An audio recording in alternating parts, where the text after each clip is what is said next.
offer some technical assistance. Okay. He's on mute.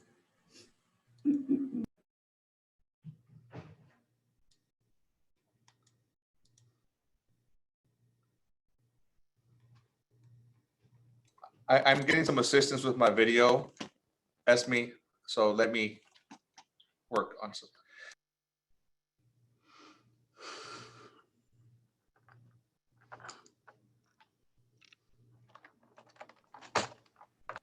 I don't know if you were able to hear me, Noel. We are able to hear you as well. So we know that you're getting some technical assistance at the moment.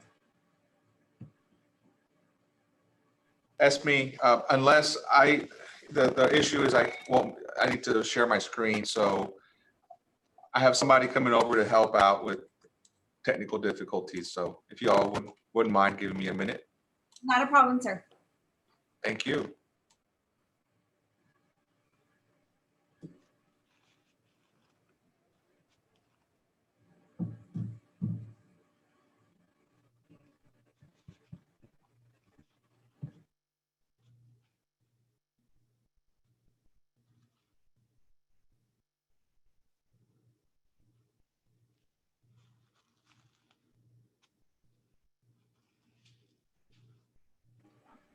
Noel, if you can hear me.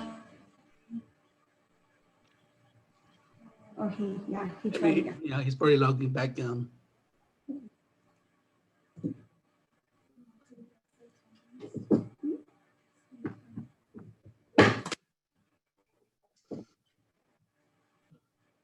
Good morning, everyone. I know that we have over 60 attendings. We are encountering some technical difficulties and we should begin our program shortly. We do appreciate you joining us this morning. So thank you and Happy New Year.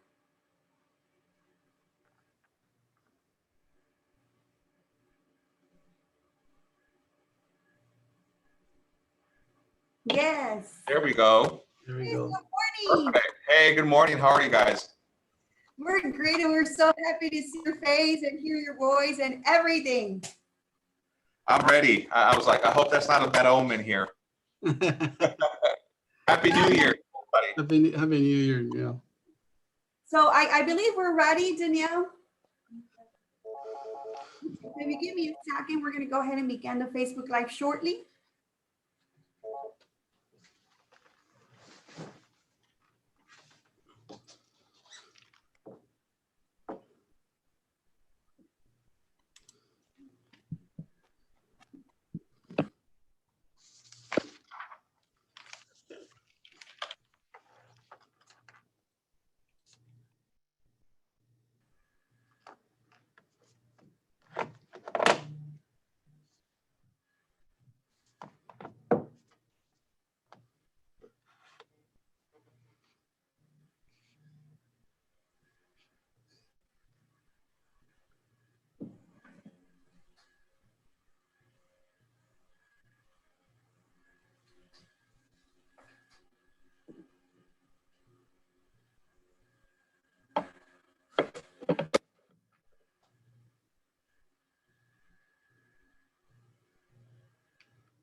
Good morning, everyone. Buenos días a todos. Bienvenidos. Happy Friday.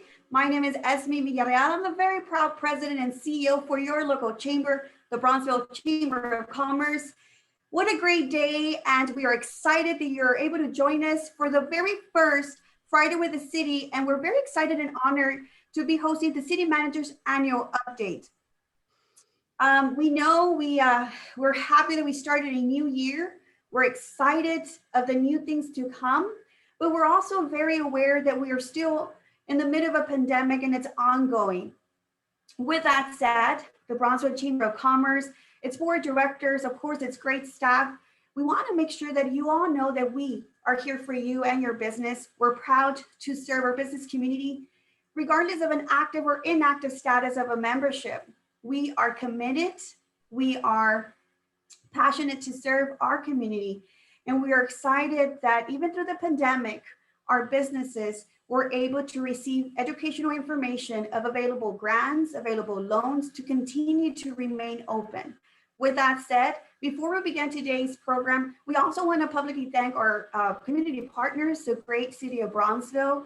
We want to go ahead and also thank our community partners such as Greater Brownsville Economic Development Corporation. We also want to thank our great friends at BCIC, which is a Brownsville Community Improvement Corporation, and also our past 5 agents for COVID-19 Rapid Response Small Business Program.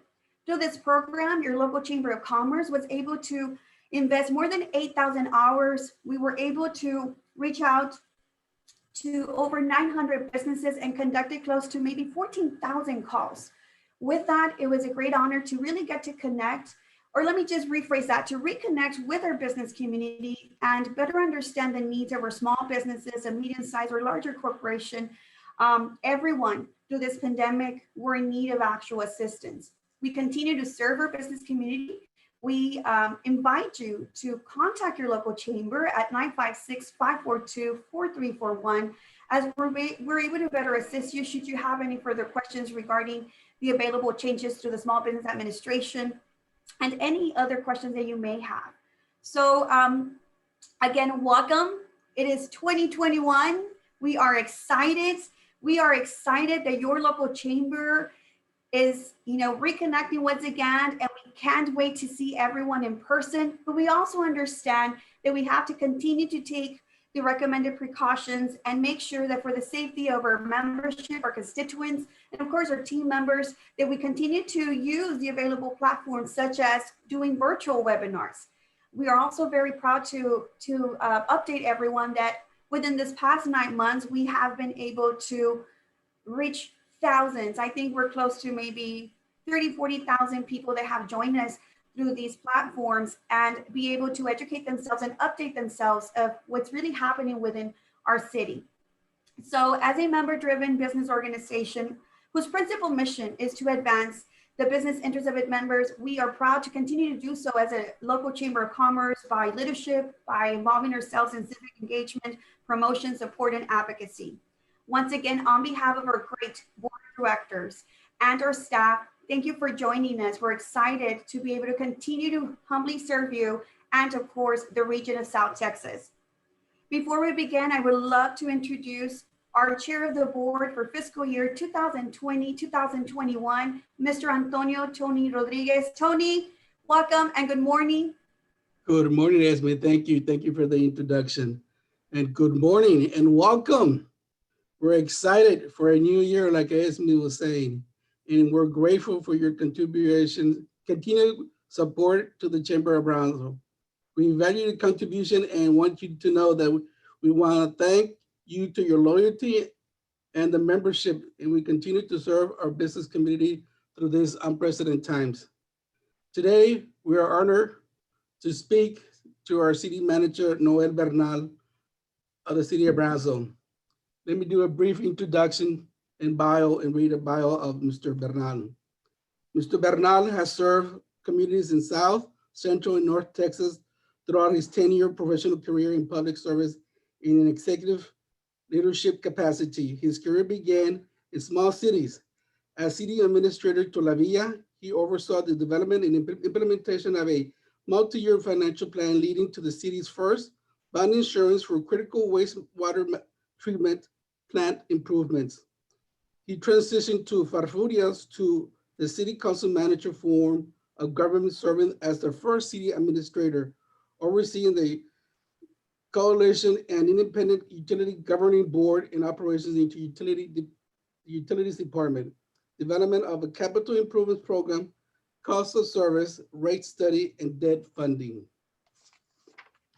He began his service as city manager for the City of Brownsville on December 3rd, 2018. Brownsville is the 16th largest city in Texas and the largest in the Rio Grande Valley, South Texas, with an estimated population of over 885,000. He reports to the mayor and city commission and provides leadership and management to over 1,400 employees, 158 million operating budget, 2021-2025 capital improvement program of over $85 million, including an international bridge, Brownsville Metro Transit System, Brownsville South Padre Island International Airport. Mr. Bernal earned an undergraduate degree and a master's public administration from the University of Texas Pan American. He is a credential manager through the International City and County Management Association, a certified public manager through William P. Hobby Center for Public Service at Texas State University, and graduate of the Senior Executive Institute at the University of Virginia. Mr. Bernal's professional involvement includes being a member of the International City and County Management Association, where he serves as the Smart Community Advisory Board, and Texas City Management Association, where he serves as a founding member of the City Managers of Tomorrow's Community, Region 7, Treasurer, in various committees. He is currently chair of the Alliance Across Texas Task Force. He serves on the executive board of Opportunities for Williamson and Burnett counties, a nonprofit community action agency, and is a 2011 Texas Management Association Clarence E. Riley Scholar. Welcome, Mr. Bernal. Thank you for joining us this morning. Thank you, President of the Chamber, Mr. Rodriguez. Thank you, Esme, for that nice introduction. I need to shorten that summary up, but it seems that y'all went to the website, so that's okay. But it's my pleasure to be here this morning. I am excited. Obviously, we're in a very different environment with this being virtual, and that's just goes to show, as you mentioned, where we find ourselves still here at the start of a new year. But last year, or late 2019, when we did the update for 2019's accomplishments, and we looked into 2020, I know there was close to 100 or more participants or attendees. It seems that number is around the same, so that's exciting to see, because it's always our responsibility to communicate proactively, to tell our story, to share information that is very relative and pertinent to what the community members and the variety of stakeholders, whether it's the business community, nonprofit community, citizens at large, they are entitled to this information. So it's always, I think it's a very important responsibility and obligation as city manager to speak on what's happening within their city government.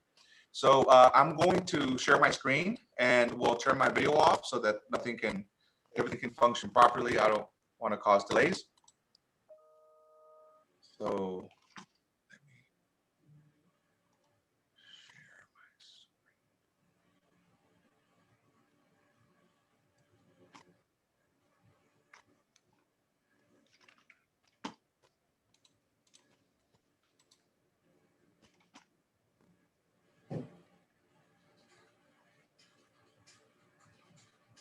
screen. Okay, please let me know if you can see my screen, Esme. Okay, perfect. So we'll start with the annual update. And the screen here, it starts with the journey continues. And part of the reason is because I really see the update as just an evolution of where we left off. This is actually the title, the slide that we finished the 2019 update with, if you recall. Some of these images were actually graphics because we didn't have the project complete. For example, the airport, it was just a conceptual rendering. Now it's the actual airport, which just got unveiled last month. We have 2 downtown lofts. One is still a concept. It's already done, but we're showing you the visual. And then one's a completed example of another mixed use development. Those were not even in the pipeline when we presented in 2019, but there they are. Excellent examples of what's happening within downtown. The Gladys Porter Zoo master plan remains at a conceptual stage, and that master plan is ongoing. And I'll talk a bit about the update on where we are there. But what the 3 points were, it was the Gladys Porter Zoo master plan. It was additional development. It actually said P3 or retail strategies, and then the broadband development. That's where we left off. That's what we were going into 2020 with. And then this happened. And you'll notice as I'm speaking today that COVID-19, deservedly so, will permeate a lot of what I'll be talking about. In fact, I feel it's very appropriate and it's important that how the organization responded, the leadership, the mayor and the commission provided, the work of our dedicated staff, that be recognized at the beginning, because it was late February, early March when we began to feel the impacts of COVID in our community. And that's where a lot of the preparation started. And I couldn't give an update without talking a little bit about that.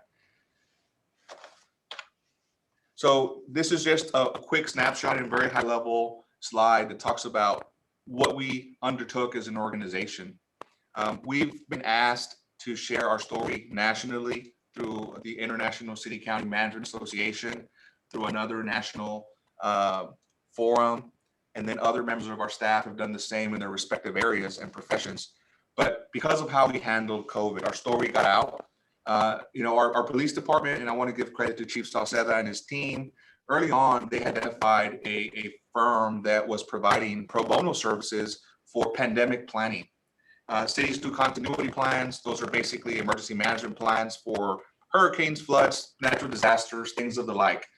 Pandemics don't happen but every 100 years or so.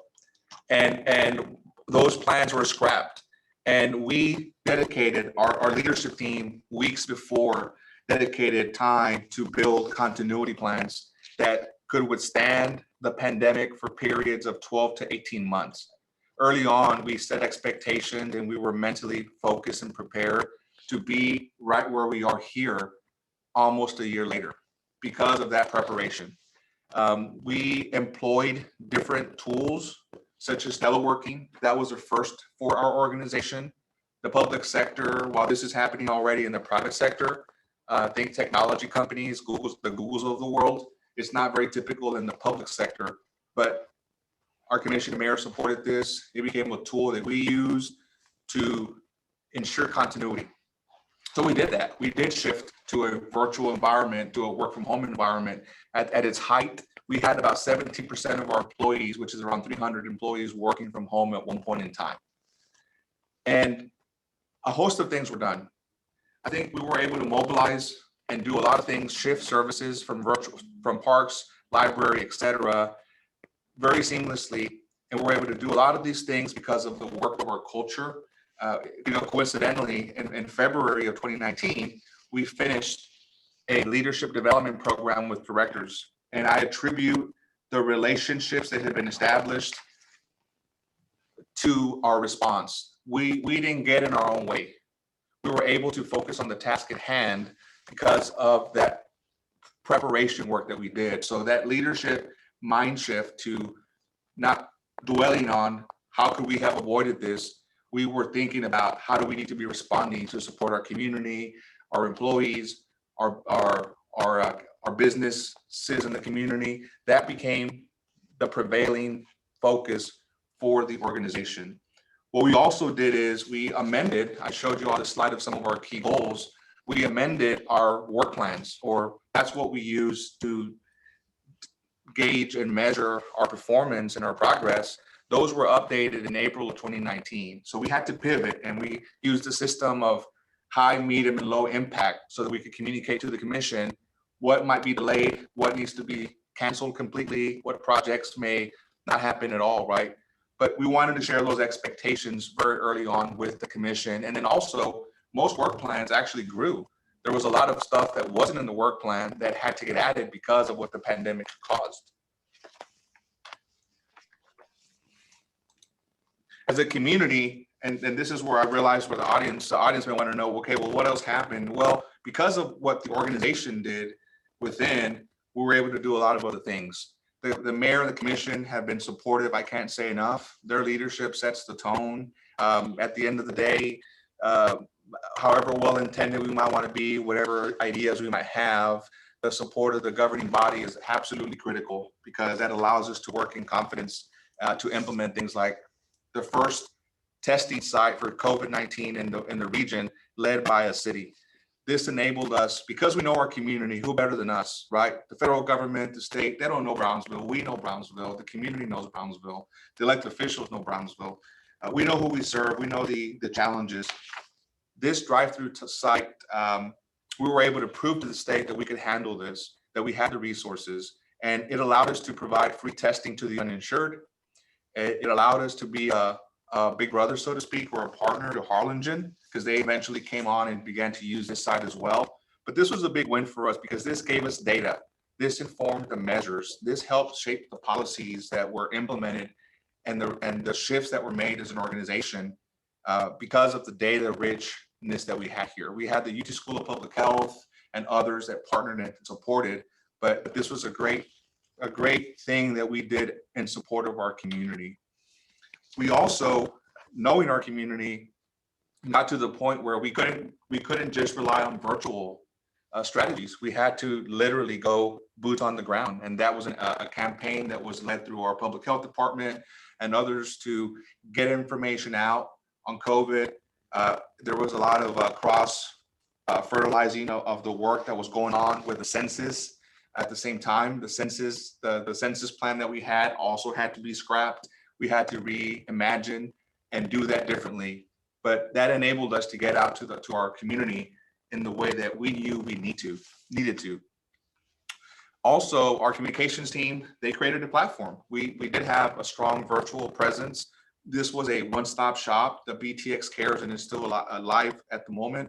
But here's how we were able to support the community, the business community, just citizens overall through the one platform where a lot of our information was being disseminated regarding COVID-19. So this one even received awards and all that. So it was a big accomplishment for our team. And then also we were able to branch off and support food insecurity challenges.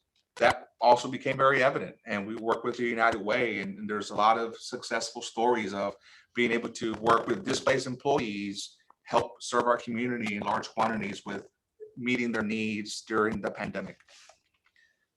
And then I can't leave out the business community. The business community, credit to the Chamber, credit to GBIC, the Greater Brownsville Incentives Corporation, the Brownsville Community Improvement Corporation.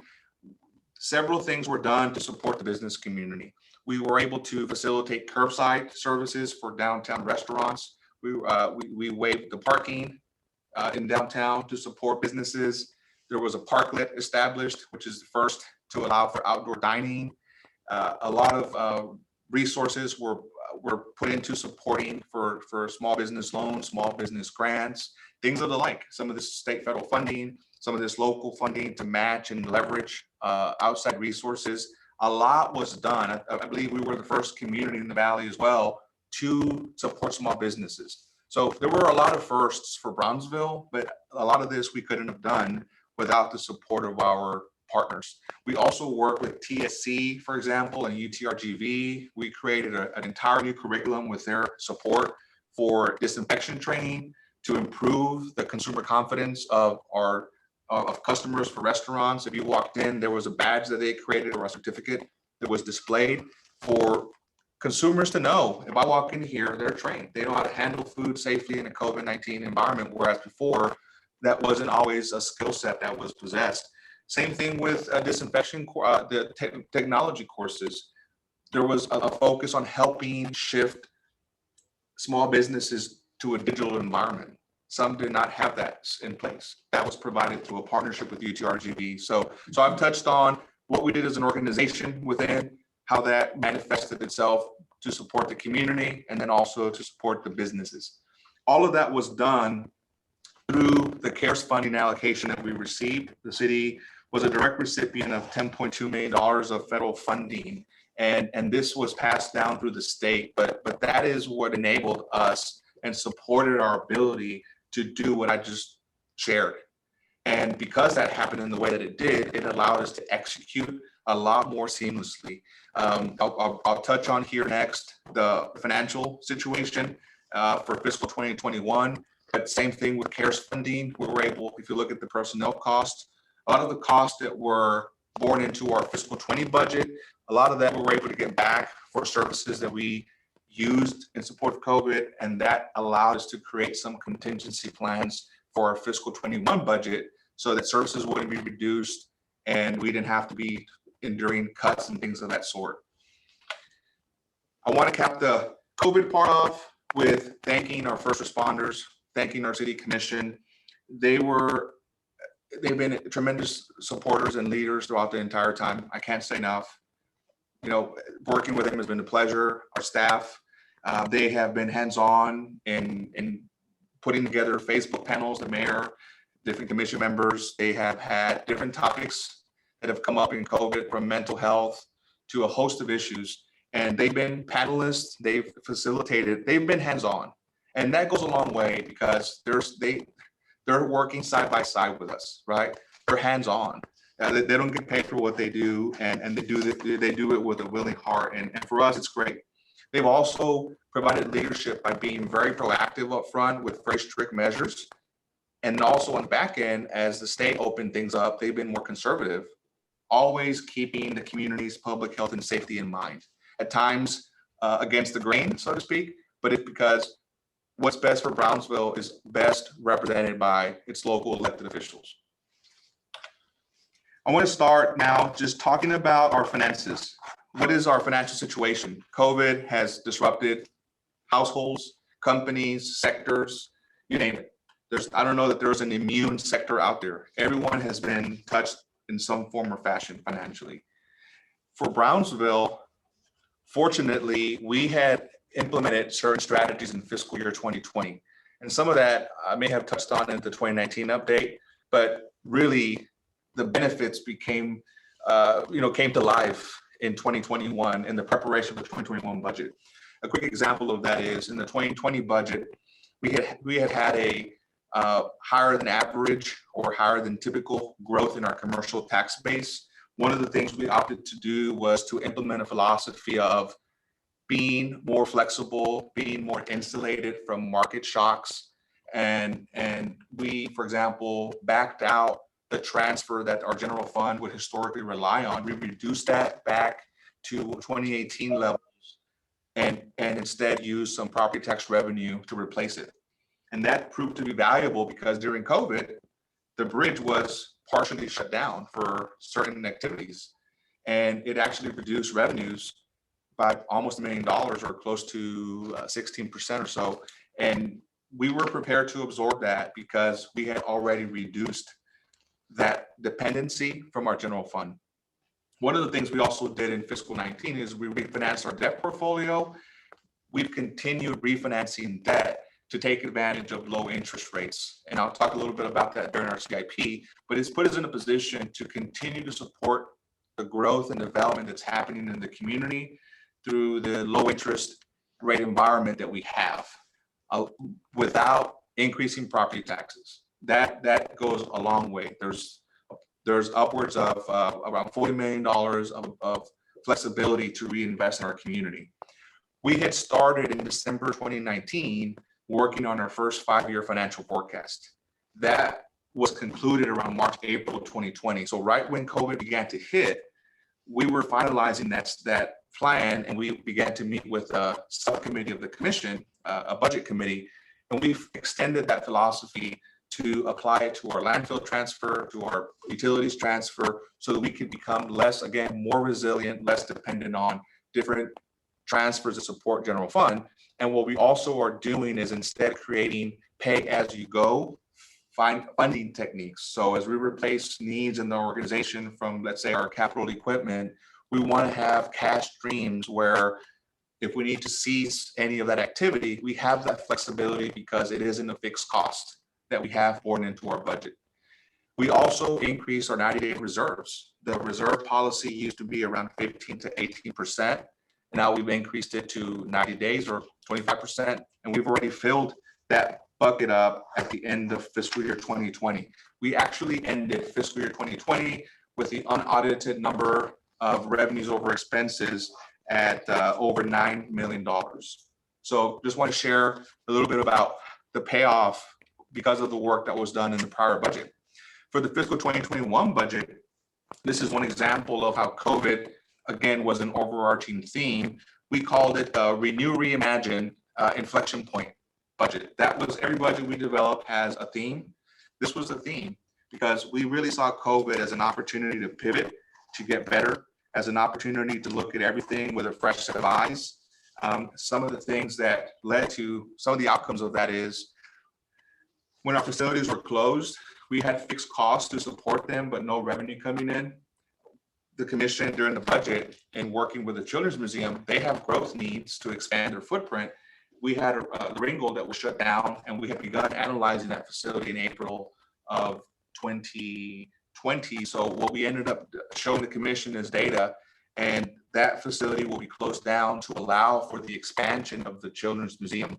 That's a way for us to cut costs, but also support the growth of a tourist attraction in the region that will actually generate more revenue for our community and more traffic for Brownsville.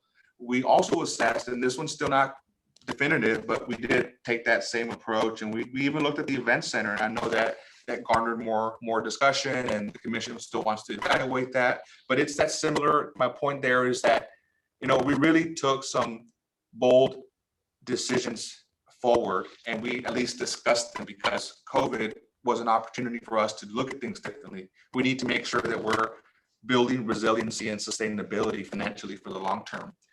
How we balanced our budget is during the 5-year forecast, we created an approach where we are looking at revenues and expenditures a lot differently now. We're separating recurring versus non-recurring and creating different ways of ensuring that we're taking care of our bottom line.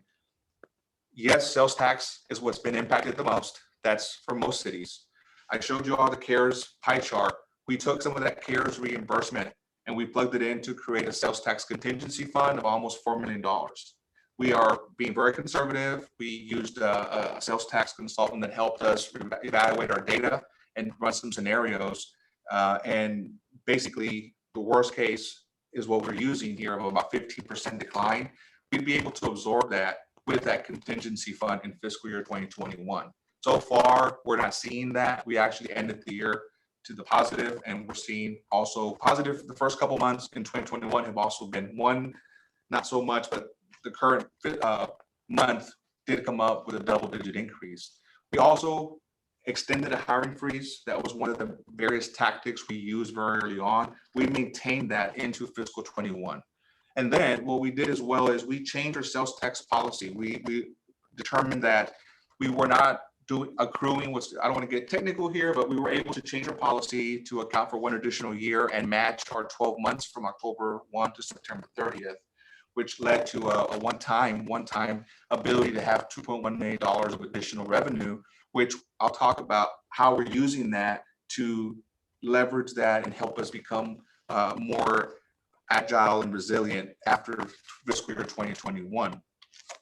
A big win for the fiscal 2021 budget is our property tax reduction. This is the first property tax reduction in over a decade. And we were able to do this in combination with a second year of commercial property growth of almost 6%. We are also mindful that the residential price point continues to grow in the community, and that's the total increase of about 5.82%. So we the commission extended tax relief to the community by reducing the penny, about a quarter of a penny, on the tax rate. And it's our commitment to being fiscally disciplined. I talked about the systems that we're implementing, and those systems over time will allow us to do more of this. And also, as we continue our fiscal sustainability approach of redeveloping downtown and being efficient with our infrastructure and services, it will give us the ability to keep a tight belt and keep that tax rate in check. And the more successful we are with our development objectives, industrial commercial particularly, this will allow us to even reduce this further over time. And that's really our focus. It's just one example of how in positive times and when our tax base is growing in a positive way, we can extend that reduction to the community. Next, I want to talk about the strategic automation plan. So I talked a bit about the sales tax policy change. If we're going to do something of that sort, 2020, because of COVID, it's really been an anomaly year, right? It's been a unique year. It's one of those years where you put an asterisk next to it. And that 2.1 million, we were able to work with the commission and to develop what we call the strategic automation plan. And this is within the fiscal 2021 budget. What this represents is a commitment to then becoming more agile, more efficient, continuing to modernize systems for us to be more resilient and also become more data-driven. So if you look at the portfolio, I won't go over everyone, but we're continuing to invest in our planning department. We don't have a digital permitting software. We're going to invest in that this next year. We're also modernizing a system that our police department uses that is outdated to use a more data-driven one. We have parking meters in downtown that we're going to modernize to also reduce staff hours. Our fleet and our facility maintenance will also have a computerized maintenance management system. So there's a host of things. We're even going to be, our goal with this plan is, we're going to be the first city in the valley to use machine learning and artificial intelligence to automate processes. We're actually looking within finance to automate our accounts payable, accounts receivable functions. And those are the types of things that are going to make us resilient. And those are the strategic investments that we're using those resources for. There's others here that I'll mention. We've even streamlined our board and our agenda packet preparation from paper-based to fully digital. And it's saving us man hours. It's way more efficient for the organization. This is just some expansion of that. There's security improvements, there's efficiency improvements, there's end-of-life replacements. There's a host of things that we're doing through the strategic automation plan. I next want to talk, and I know the community will want to hear about how we're doing on the, let's say, bread and butter things, right? Okay, great. Technology is great. It's important. How are we doing with streets and how are we doing with drainage? Yes, the capital improvement plan and has a lot of investment in streets and drainage. In fiscal 2021, there's 7.5 million. That's just represents the annual payment. We have 4 major Texas Water Development Board projects. We have drainage improvements at Four Corners on West Side Brownsville. Our Impala pump station, which is a significant outfall for the city, is being improved. We have streets, significant streets investments that are also being improved. And we have an interactive GIS map that is going live in our website. We also have a capital improvement plan brochure that we're going to make available to our community. Facilities, we have things like the Cannery Public Market that's going to get done in fiscal year 2021. Technology, I touched a little bit on that. And then on heavy equipment, we have EMS equipment, ambulances, we have street sweepers and street repair equipment that's on the horizon to be replaced. So we're not by any means neglecting the basics. Here are some examples of how the budget also incorporates that in the capital improvement program to the tune of almost $20 million. And then some wins. So let's talk about some wins, right? The 2020 year, as I mentioned early on, COVID-19 just completely overshadowed a lot of what we're doing. However, we still were able to finish the airport on time and on budget. Big credit to Mr. Walker and his team and the contractors that we had. You all saw the great show that was put last month. Very much deserving and very fitting for the quality of the facility that we'll have for generations to come. And that was completed last month. We were also able in the tail end of 2019, beginning of 2020, to finish a TERS for our downtown. That's our third TERS. That stands for Tax Increment Reinvestment Zone, where we basically reinvest the incremental increases in the tax base of a geographic area in downtown back to foster more economic development and redevelopment. That's huge, and we did that in record time. That was done over a 3-month time frame, and that's not very typical, but that's the ability that we were able to do things through and working with our consultants as well. But that was a major win for the city.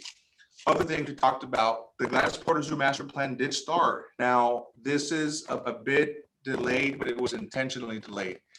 We're working with a firm, that the national firm. There's a committee from the zoo board that's helping staff in this process. What we didn't want to do, this could have been wrapped up by the end of this year. We needed to make sure that they had more physical on-site visits. We needed to have more focus groups with key stakeholders. So this has been extended and is going to reinitiate here in this month through around June, July of this year. So that will get wrapped up this year. The homework will still be finding the financial means to invest in it. The zoo this year turns 50 years old. It's in need of some love and attention. And that's one thing that the master plan will provide guidance for. On the development front, I'll talk a little bit about retail here and redevelopment. We've had several wins. In a COVID environment, the old Kmart building, which is just over 100,000 square feet, was redeveloped, purchased from a group from California years ago. They invested in a COVID environment because they understand the market and they see the potential still in Brownsville. So there's Hobby Lobby as an anchor tenant there, and there's others to be announced. That was a big win for us. The Unified Development Code was complete. That was also completed in what I would call record time for a project of that nature. Basically, it's a much more efficient, streamlined ways to do business in Brownsville now. Other codes were also updated, building codes, trades codes.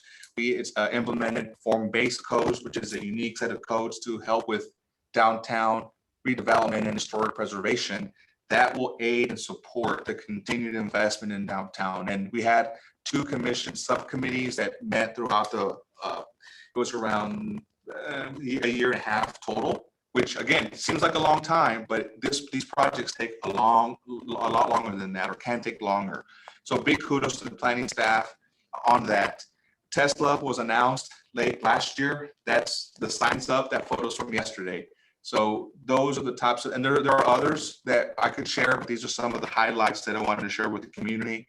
And also, we are continuing our economic development strategy on the new space strategy. We announced the partnership with a company out of California that has ties also in Wall Street, that has created a platform for the retail investors to invest in startup companies in new space. It's going to open up the ability to capitalize companies early on. There was a change in the Security and Exchange Commission laws that has helped a company like Space Ventures get their platform perfected, and they're going to have a location in Brownsville, and they'll have some data analysts working here, and they'll continue to support. And this is just one part of the ecosystem that we need to continue fostering in support of our new space efforts and strategy. I want to jump here a bit to the total alignment journey. I talked a lot more about this last year. That was at the beginning of what was going on within the organization. I really want to just mention here that the efforts internally continue in building the staff of the organization. There's never been a more important time. And if you look at the organizations that did well, and I'm sure there'll be books written about this and white papers and all that kind of stuff about what organizations fared well and which ones did not and why. And those, and some of the data is already out there, those that have fared well thus far have been those that have had strong cultures, strong organizations where they value their human capital, where they value their people, where people are at the heart of their success.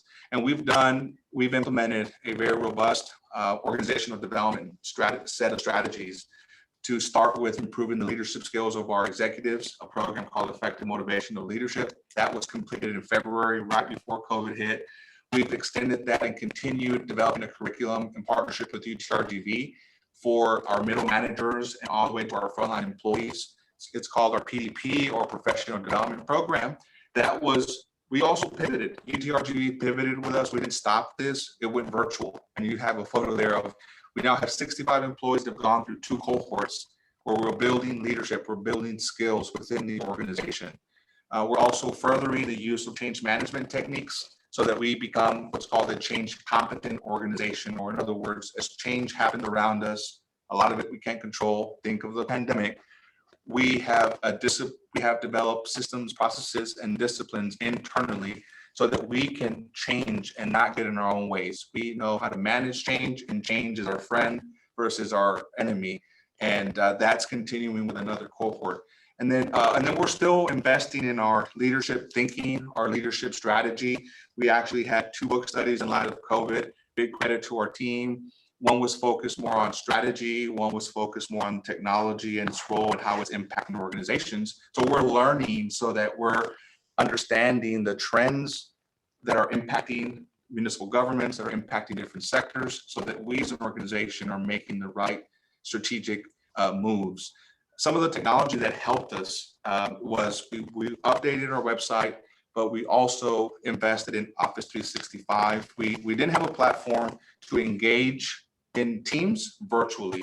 Office 65 was already in the plans, but it had to be accelerated so that we could work virtually in groups and collaborate virtually. That was a huge thing because, we still have to find a way to work together, but we can't do it in person. So how do we do it? We were able to do that through Office 365, and that work will continue. Going on into 2021, what do we have coming down the pipe? So at the very beginning, 2020, the broadband was brought up. That was something that we talked about that was going to be started in 2020, and it did get started. And we've made a presentation to the commission in October. We're actually beginning to work on the final steps for that and for implementation in this year. But what I mentioned under the strategic automation plan was we actually funded what's called a smart city roadmap. We want to take a more holistic view. Broadband will be one foundational investment that we need to make in connecting our community. The value of broadband has become a lot more evident, whether it's telehealth, whether it's remote work, whether it's the homework gap. A variety of things are touched on by broadband, but after broadband, there still are other services, and in city governments, it's called Smart City. There are a host of other services that rest upon what can be done to continue to serve as a community in a digital environment. So we're building what's called a Smart City roadmap, and broadband is still at the foundation, but we need to think a little bit beyond that. And the branding side of that is called Digital BTX. So Digital BTX will be a way of communicating to the community, but this is our way of ensuring that we have a strategy behind what's the strategic investment that we need to be looking at, or what are the things that we can do once broadband is in place. That also needs to be thought of, and that's in the plans for fiscal year 2021. In the broadband presentation and that we are making, we have, the mayor has made it a commitment of his as well to become the first, South Texas's first gig city by 2023. Gig city. We want to, we talked about some firsts today. That's another first that we want to add to our list of firsts. And it can be done. We've demonstrated that, and the support and the leadership is there to do that. I know the mayor also recently talked and mentioned that Brownsville is an innovation capital of the RGV. And that's the type of thinking, and that's the type of work that revolves around the Smart City Roadmap. Well, another thing we're doing, and I didn't touch on this during the budget because I wanted to save it for here. We're also, and this will be a bit delayed because of COVID, but we're investing in a pilot program. We added $400,000 of recurring revenues in support of expanding Brownsville Metro services. That's another service that became very, very critical during the pandemic. And for the first time in over a couple of decades, in fact, in 2015, transit services were reduced. So this is the first time in about 20 years that we would be adding services. We're looking to extend, not realigning routes, not just shifting around, but truly adding to the service level. And then also another notable project that we have to break ground, likely around the third quarter of 2021, is the West Rail Trail. This is in partnership with Cameron County, in partnership with RGV NPO. This has been in discussion within the community for a while now, I think 10 years plus. And finally, the fruits, that's the conceptual layout of that, will come to fruition, and we'll be breaking ground on the West Rail Trail in 2021. This doesn't touch on everything. We have a sidewalk and trails master plan that will also be completed in 2021. And we also have another tax increment reinvestment zone that was brought before the commission in December. It's being finalized now, but it'll be a new master plan development of 1,300 acres plus in the northern part of town around the Highway 100 area that we'll have. That is called Madeira, the Madeira Tours. That is also something that's not on here, but it is in the plans for 2021. And with that, I have concluded. I wanted to keep it within an hour. Hopefully, I know it was a lot of information, but stuff that the community should be aware of, and I'm happy to answer any questions. Noel, thank you very much. We're always happy to have you join us, and we're very proud to have the support of the City of Brownsville through this pandemic, and always, of course, as we continue to grow, not just the chamber, but our business community and overall the great City of Brownsville. Before going into the questions, would like to publicly thank our mayor. I know that he's watching us now. Trey, Mayor Mendez, thank you for your guidance and your leadership. And I also want to say, and publicly thank our commission. We have wonderful leaders that are very supportive of our business community and of course overall our community. And like you well stated, we during this pandemic have become more resilient, and it is shown through the collaboration, through the efforts of multiple nonprofits and just overall businesses that have come together with the support of the city to become resilient, and with that to be able to move forward beyond the pandemic. As our mayor well stated, Brownsville, we're going places, and beyond is a word and is key to the success of our city. We also know that it not only takes, of course, our great governing commission, but the great team that works behind the scenes, those people that work in your office, those that work in our parks, those that work our transportation, everyone has really come together. And even through the pandemic, I know that at times we would fear to be out there, right? Especially during the beginning back in March of last year. But I do see them out there, continuously, very passionately continuing to work for the people of Brownsville. So I do want to thank everyone that works behind the scenes. For those that join us, it takes a great team to put this together. I know that, our city manager, Mr. Bernal, has a great team in his office also assisting him. And in our case, we have our great team here at the chamber also making these things happen. So, thank you to the great employees and people at the City of Brownsville, to everyone in their nonprofits. We've really learned so much during this past month of how really there are no walls between any organization, and we all have the same common vision, which is for the betterment of the City of Brownsville and its constituents. So with that said, when we announced this webinar, we started receiving some questions, and Chairman Rodriguez, if I may, I can go ahead and start with the very first one. Sure, of course. So we do have a question, and it states, this comes from Arnie Tyler from Beauty Salon and Spa, and it reads, significant traffic congestion and safety issues extend in the vicinity of 500 East Morrison, getting into and sometimes out of Saketa Plaza, where we have other businesses such as the Gladys, Beauty Salon, FCB, Mariner Finance, is hampered by not having a left turn lane from the westbound lanes and cars attempting to exit PetSmart, Target, that plaza area, and turn east. There is too much traffic trying to use a single brake in the median. Can we get a left turn lane put in the westbound lanes to enter FCB, Saketa Plaza, and possibly better manage the traffic at the existing exit from the Target complex? Yes, thanks, Esme, I can answer that. We can share that with our engineering and public works department. So what would have to occur there is it gets technical, but it's really an engineering assessment that it's called a warrant study. And we know whether it's a traffic light, whether it's the left lane, that traffic study is based on the Texas Manual on Uniform Traffic Control Devices, right? That's the standard. But basically, they have to just study the environment, get some data, and then decide what is the best solution for that. Because there's more than one way to address that. And if there is a bottleneck problem or there is like a traffic congestion, Morrison, my understanding there, the development itself is not that old. So over time, growth pains will cause some of these problems. The issue is at the time that these problems are occurring, we need to then review them, assess them, and then find the right solution. We've done that recently. We did that over here, for example, at the St. Joseph School. There were some similar issues. Staff assessed it, and they actually worked with the timing and the light that was there, and established a green light turn with the light that was already in place. They've also done other things like left lane adjustments. So those are all things that just have to be studied, and we'll share that with our engineering and public works department. But yes, it can be addressed. We appreciate that. Thank you, sir.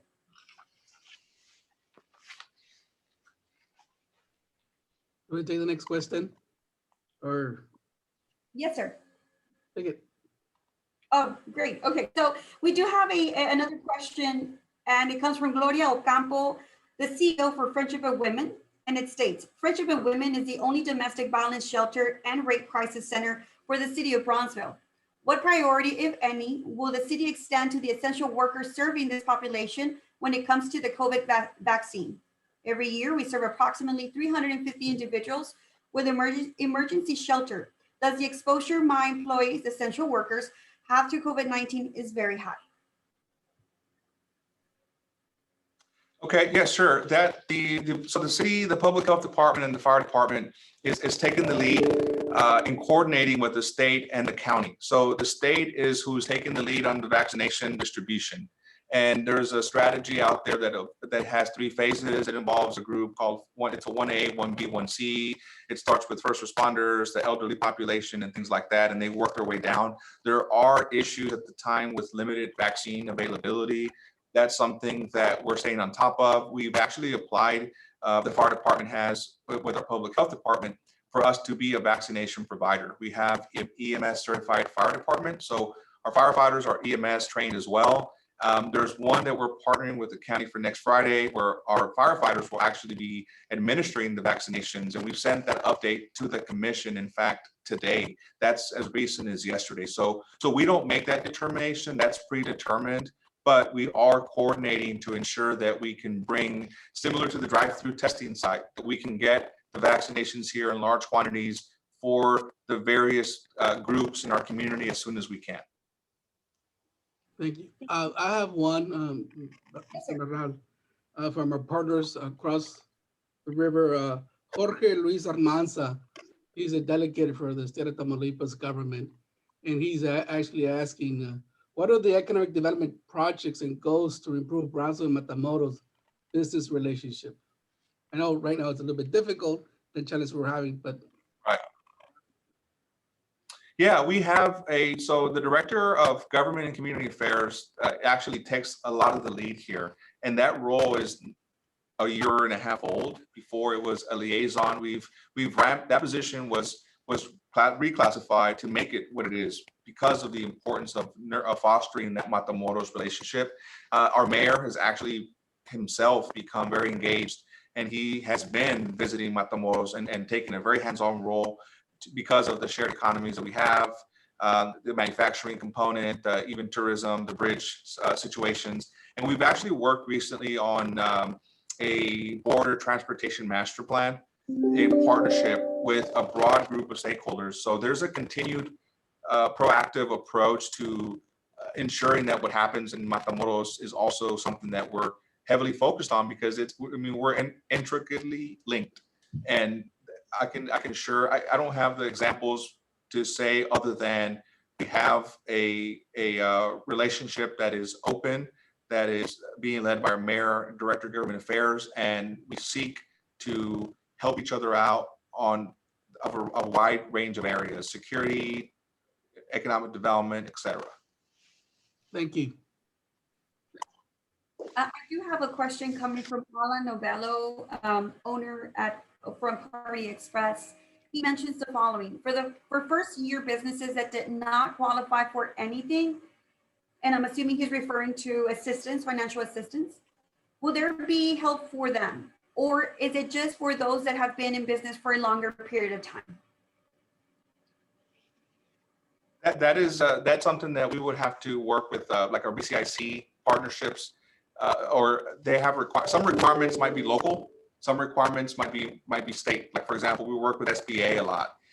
We also work with some federal funding, so they might come with their own requirements. Locally, we have what's called, for example, we use some community development block grant, $500,000 worth, and awarded that to BCIC, and they began to offer microloans in the amount of $5,000 to $10,000. Those came with a lot less strings attached, and those had a lot more flexibility. They were basically grants that were given out. So I think it just depends on what funding source he's referring to, because some we have more flexibility to work around than others. And that's something, if you get his information, we'd be happy to facilitate and ask and work with our partners. I appreciate that. In fact, I do want to stress the importance of continuing to communicate with us here at the Chamber at 542-4341. We have, of course, the team that has this knowledge in regards to the updates of any SBA programs, loans, and as well as, of course, our continued collaboration with GBDC and BCIC, and very well aware of the Startup Texas program and anything else that's really out there through BCIC. So we encourage any business to contact us at 542-4341. We are open for business, but I do want to stress the importance to call us beforehand because we are only open by appointment. So we're able to assist any business, but they have to contact us before they come into the office. Now, City Manager Bernal, we do have another question, and it states, is the hiring freeze still in effect? How has it impacted the city departments? For example, how has it impacted the Parks and Recreational department? Yes, the hiring, initially there was a soft freeze that was implemented in April 2019. So I'm sorry, April 2020. So we immediately implemented certain things, like cutting travel, cutting certain expenditures, and a soft hiring freeze was implemented. We extended, that became the hard freeze, and that was extended into fiscal year 2021.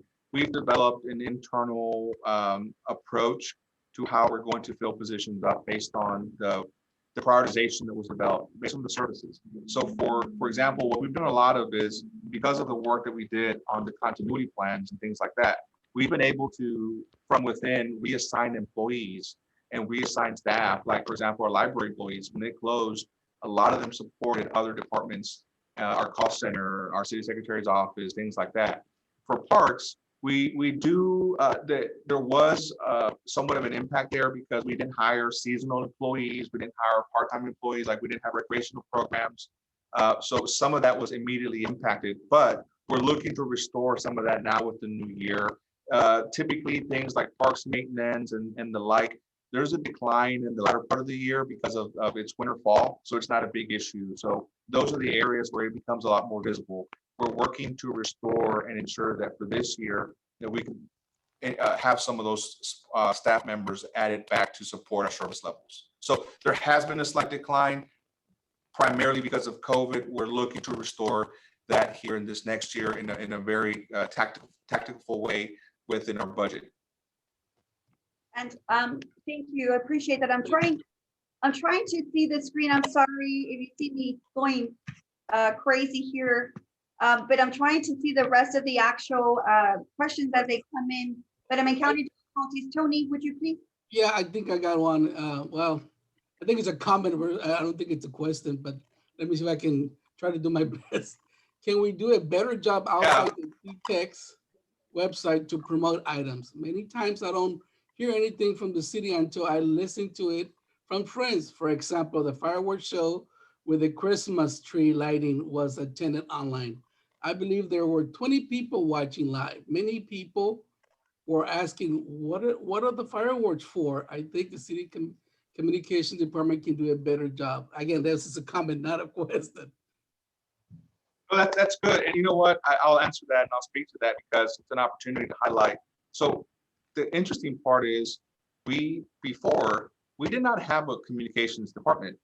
So that's part of what was shared in the last update. Y'all may recall there was a slide with our organizational structure and some of the new departments that were added. So 2 departments that were standouts that helped during the pandemic. Can you imagine going through the pandemic and not having the communications department? We had some staff, we had Brownsville TV, we had a public information officer, but not necessarily a structured department. So that in and of itself was a huge benefit for us during the pandemic. That's a good comment. For us to get better, we'll share that with our communications director. He may be watching. We're always looking for ways to get better. We've added new systems that help us really do more outreach. One of those, for example, is one called CityBot, where even within our employee base, we couldn't just rely on email. For example, this is kind of like the website comment. Email doesn't work. Not all employees have email. Some of our frontline employees don't have email. So, but they have cell phones, they have personal cells. So we use a system called CityBot that allowed us to use city personal phones and any means of communication, even beepers, if they're still around, so that we could get to every employee to share information. So the same issue exists when it comes to the community. There's various forms of communication in various mediums. Social media and the website are not the be-alls, right? So we need to continually analyze and see what works best for our community. So I guess we'll take that constructively. Mr. Bernal, I do have another question from Cesar Lopez, and it states, if our city has a 10-year plan, and if so, where can they find this information? We have added that to the website. So on the website that was just updated, and we'll make sure that it's the strategic vision was added. It's a 5-year plan. So there's 2 documents. Cities actually do more like 20-year plans, and that's what's called the comprehensive plan. In 2009, there was what's called a comprehensive master plan done. It's called Imagine Brownsville. That plan is still roughly 10 years old, so it's not all complete. That you can find on our website under the planning department. The commission worked on a 5-year strategic plan, and that's all can be found under the city commission tab. And then our capital improvement plan can be found in our financial services website. And the 10-year plan, that's strictly for capital improvement projects. Think streets, think drainage, think facilities, think parks, large unrecurring expenditures. And that's also on there. That's what I was referring to, that we'll be having an interactive map added with GIS onto our website so that citizens can pull it up by district, see what are active projects, what are the street improvements that are live, or when is my street going to get fixed. So that's a way that we want to better communicate in a very visual way what our plans are. So those are just 3 plans, 20, 10, and 5, but they all interrelate. Comprehensive plan, 10-year CIP, 5-year strategic plan. Thank you. I don't see any other questions. Danielle, I don't know if you have any questions through our Facebook feed. She did mention to me that we don't have any questions yet. They're asking if that PowerPoint is available for anyone, and if so, where can they have this type of information? We have it available for 10 cents a PowerPoint. Hard time. No, just hard financial times. I'm just kidding. Yes, we can send it to you. We'd be happy to share it with the chamber. Thank you. We appreciate that. Chairman Rodriguez, would you like to add anything? No, again, I wanna thank you, Mr. Bernal, for taking an hour and 10 minutes out of your time and giving us a highlight and updates of your thoughts in the city of Brownsville. You know, there was a lot of information that you put out, and thank you for you, the mayor and the city commissioners, and for the efforts. You all put a lot of time and efforts on this, and thank you for giving us that great update. Thank you. Thank you for having me. I just want to thank it's my pleasure to serve each and every community member. It's my pleasure to be in Brownsville. And, you know, I'm humbled to be here and really much enjoy, you know, I eat, sleep, and dream Brownsville. So you all have my full commitment to the betterment of the community.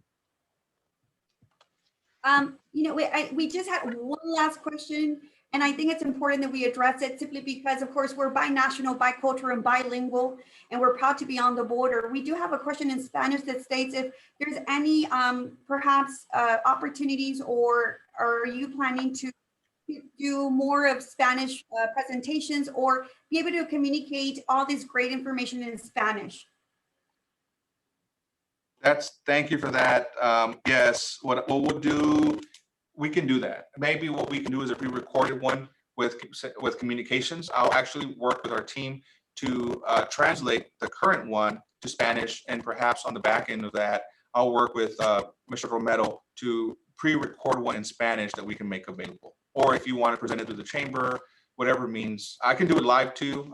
I may need to repeat some words, but we'll be happy to do it.